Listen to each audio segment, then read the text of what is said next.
Сузак айыл өкмөтүнүн Достук айылынын 12 сотук жер аянтчасын соттошуп 2015 жылдан бери ушуну келет детский площадка курдура албай.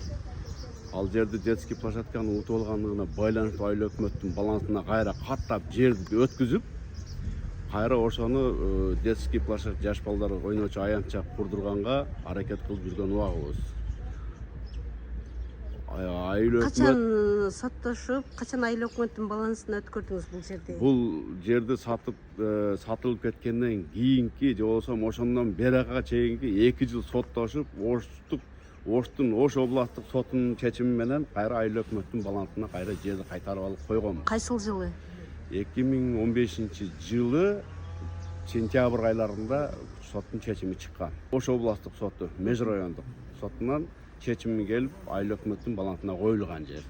Ошондон бери детский площадкага чуркап жүрүп, 3 томдон кагаз жасатып, Сузак архитектуранын жетекчилиги астында Коконовдун кол эмгектери менен ушул кагаз жасалган. 9 жылдын жүзү болуп атат. Тариф Аскар айыл өкмөт болуп турганда өткөн бул документ айыл өкмөткө.